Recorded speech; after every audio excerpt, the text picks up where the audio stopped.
Hey guys, what's up? Josh Lustig here, and welcome to my channel where we talk about everything entrepreneurs' mindset, skill sets, and marketing to bring your business to the next level. In today's video, we're going to be discussing the 6 productivity hacks for entrepreneurs and insurance agents to get more of your most valuable resource. Get your time back. All right, stay tuned.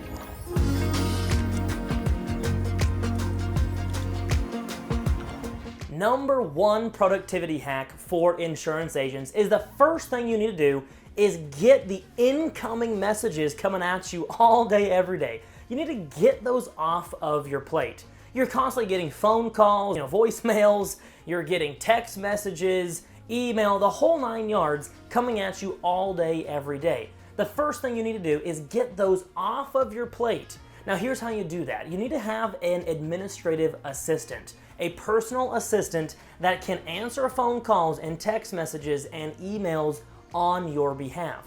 Now the thing is, I have learned in building our 7-figure agency and a couple other businesses as well, I've learned that people don't actually care who takes care of their problem.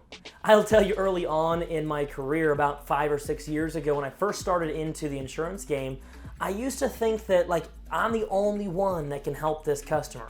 How many times have you done something like this, like, oh, Mr. Prospect, you ever have a problem with billing or claims or anything to do with customer service, call Josh. Josh is your guy, right? I used to do that all the time, and I never talked about my team. I talked about me. Accidentally, that was more of an ego thing than anything, right? We think that we're the only ones in our business that can help somebody and do it right. What's that really terrible belief that most of us have from a young age? If you want something done right, do it yourself, right? And at the end of the day, that's such a bad mindset because the biggest business owners on the planet are out here building teams that can do the work for them, not only for them, but better than them. And so I'll get into that in a minute, but the other reason you want to do this is also for your personal productivity. When you're constantly getting interrupted, you're constantly getting your focus distracted from what's important and what your next thing is to do. So, and rather than doing that, time block your activities, time block your tasks for getting back to people. More on that in just a second. All right, number 2 is email management, right? I get about 75 to 80 emails every single day. And if I had to respond to all of those by myself, and nobody was filtering through those for me, how much time would I be wasting? Now, you might be like me now and have somebody filtering that for you, or you might be in the thick of it, and that's probably more likely, where you're getting 80 and 90, 100 emails a day, and you just don't really know what to do about them. So the way that I have found to be very successful, even if you don't have somebody on your team that can manage that for you, I have found it to be very effective to time block your emails. Actually, time block everything. But what I mean by time blocking is choose 2 slots on your calendar during the day that you're actually going to respond to emails. So for example, when I was managing my own email, what I would do is every single day from 11 to noon, I would say, this is my time block to do email. My theory behind that is anybody that emails you at 9 or 8 in the morning, they can wait 2 or 3 hours, and it's still a very acceptable time to wait until 11 for you to check your email and respond. So in the morning, I don't even need to check my email. You wait till 11, you do your email responses until noon if you have that many, or other activities, and then in the afternoon, you turn your email off. Don't just minimize it, no notifications, right? Turn your email off until your next time block, which in my opinion should be 4 to 5. If you go home at 5, go from 4 or 4:30 to 5, because then anybody that you didn't respond to that emailed you in the afternoon, you can respond to at the end of the day. 2 things, you're saving all your time and productivity, and the client is getting a response from you in an acceptable amount of time. Do that one thing and tell me how much that changed your productivity each and every day. I bet it saves you at least an hour and a half. Number 3 is task management. Task management is much like emails where somebody calls in and leaves a message. Okay, so let's say you did number 1 and 2. You got those incoming messages off of your plate. Your secretary or administrative assistant is taking those calls and leaving those messages for you, and your emails are in the time block. Now you're probably gonna have to do some tasks, right? You can't just not do them. And so what we wanna do now is take those tasks and time block those in the same block as your emails. That way you have time to be doing things like selling and prospecting and things that actually make you money. This whole entire video is all about how do we get you to do more RGAs, revenue generating activities, and less MWAs, which are minimum wage activities. Do less minimum wage stuff and more revenue generating activities. So take your tasks and time block those just like we talked about time blocking the emails. What this is going to do is allow you to, throughout the day, do selling activities and then completely switch your brain into service activities. And you're very focused and you get things checked off the list one by one as fast as you can. And another piece of that is when you do go to your task list, I have found that it's really not helpful to prioritize. People tell me all the time, Josh, I don't think that's true. We've always heard to prioritize. I have found you spend so much time deciding what to prioritize that at the end of the day, you spent more time doing that than actually doing the tasks. And so what I teach my agents is just rapid fire down that task list. Do the first thing on the list, and then as soon as it's done, don't even look at it. Just go to the second one, go to the third one, go to the fourth one, fifth, sixth, all the way through your list until it's done. All right, number 4 is take brief notes on every single conversation that you have throughout your day. So take those notes down into some kind of CRM, customer relationship manager, some piece of software. I have recommendations on that I'll do in a separate video. But why is it so important to track every conversation? Why is that helping your productivity? Well, a couple things. Number 1 is knowing where you left off every conversation with every client is extremely helpful when they call you back.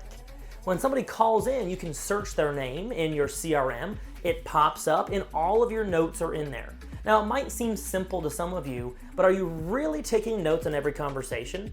Especially those of you that already have a team like we do. Notice that our team, there's about 12 of us now.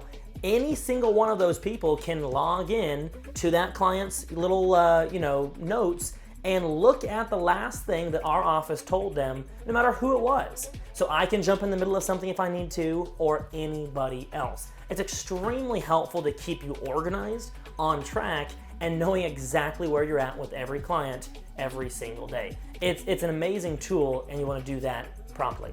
Number 5 is energy management. Okay, we talk a lot about time management. Well, let's talk a little bit about energy management. I actually love Tony Robbins on this subject. Tony Robbins goes into your physiology and how that affects your productivity during the day. Notice if I was in this video and I'm slunched down like this, or I'm on my phone, I'm on Facebook and scrolling. If I was on a sales call right now, how effective would I be? But no, you want to tell your body that, hey, I'm somebody of importance. I'm getting things done and I'm doing it now. Drink lots of water. Honestly, I don't do this enough, and when I do, I feel like a completely different human. Drink at least a gallon of water every single day. If you're like me, you have to have a glass of water next to you or you just won't get up and go do it.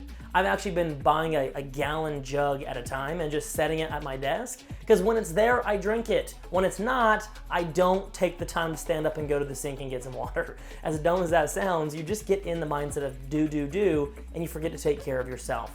Number 2 on that is really get enough sleep. I'm not gonna tell you how much sleep is enough sleep. That is an argument for a different day.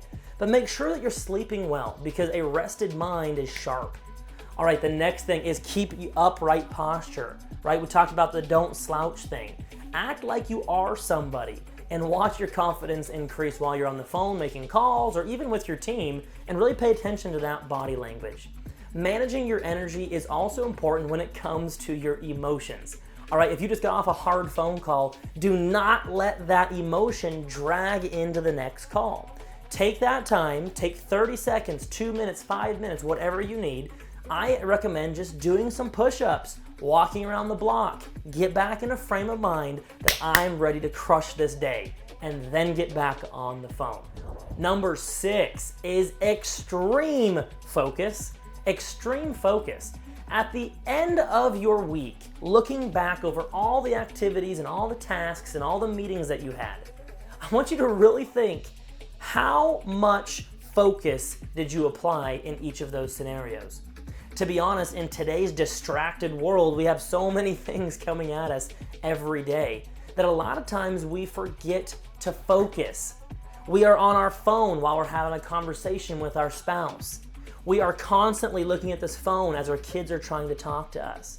We're on our computer at the same time as we're doing something else. It's so distracting. We have the radio on, we have the TV in the background, there's people coming in and out of your office, you're getting tasks left and right, emails, voice messages. All of that can be extremely distracting. I love the book called Deep Work by Cal Newport. Deep Work is a book you should go read, and it's talking about how much you can actually get done if you just blocked off a day, an entire day, and focused on the project at hand. There was no email, text messages, there was no staff members coming into your office to interrupt you, there's no customers calling you, everything is quiet, and it's just you and your project. How much could you get done if you had that level of intense focus? So number 6 is think about your day tomorrow and think about what parts of your day can you block off to have intense focus to get the job done.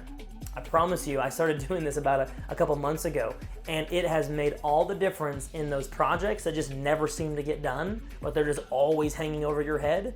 This is the way to get those knocked off your list, and you'll feel extremely productive. All right, the last one is a bonus. I know I said there was only 6. I'm gonna give you a bonus. Number 7 is plan your day on paper before it even begins. I cannot tell you how I started doing this when I was 19 years old when I first got into the business. I read a book by Brian Tracy, and he kept talking about you need to finish your day on paper before it even starts. And for me, that's been so helpful, looking at my long-range goals and breaking them down all the way from 5 years to 3 years to 1 year to each month to each week to every day this week of what I need to do in order to hit that 5-year goal. I have a new video coming out soon on just that process of goal setting and how to hit those 5, 3, 1 year goals. But for today, I just really want you to think about your next day tomorrow. And I want you to plan your entire day out on paper, everything you're gonna do and when you're going to do it. And then tomorrow, stick to it. Hammer it out, go down the list, get it done, cross off your list, and then repeat and repeat. You'll be shocked how much more you get done when you have this focus looking at your list. All right, guys, so that is actually the 7 things, not 6, 7 things for insurance agents to do in order to become more productive and get more of your time back. If you liked this video, please go ahead and hit the subscribe button and give me a like. It helps me give you more good content in the future, and also it will remind you when we come out with new videos and things like that. The main thing out of today is I want you to choose one thing off of the list and implement it immediately to improve your business. Thanks, guys. We'll see you on the next one.